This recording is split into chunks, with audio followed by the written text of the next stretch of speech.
એક મસ્ત વાર્તા. એક દીકરી જેની સગાઈ થઈ ગઈ છે.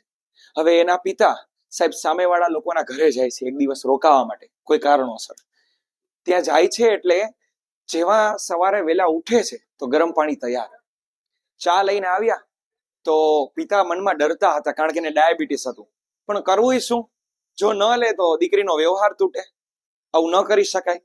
ચા પીધી તો ચા મોડી હતી. નાસ્તો આવ્યો, પિતાને ડર હતો કે નાસ્તો તો હું ન લઈ શકું, તો જોયું તો જે ઘરે નાસ્તો લેતા એ જ હતો, રોટલો વગેરે. પિતા આશ્ચર્યચકિત થઈ ગયા. 10 વાગ્યે એને જે રેગ્યુલર પ્રમાણે પાછી ચા પીવે છે એ જ ચા પાછી એને ત્યાં આપવામાં આવી. પાછા આશ્ચર્યચકિત.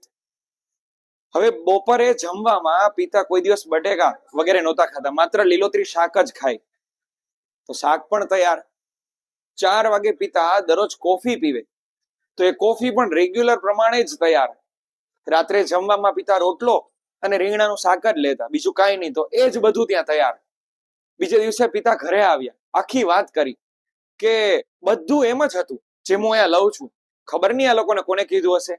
ત્યારે સાહેબ એ દીકરી કહે છે કે પપ્પા, એ બધું મેં જ ત્યાં એ લોકોને કહ્યું હતું કે મારા પિતા તમારા ઘરે આવે છે, એ તમને કઈ કહેશે નહીં, પણ એને ડાયાબિટીસ છે, એ તમે જે આપશો એ ચલાવી લેશે, પણ તમે આટલું ખાલી ધ્યાન રાખજો.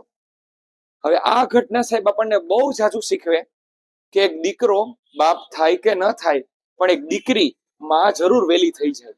જો વાત ગમી હોય, સમજાઈ હોય તો લાઈક, શેર અને સબસ્ક્રાઇબ કરો. Thank you.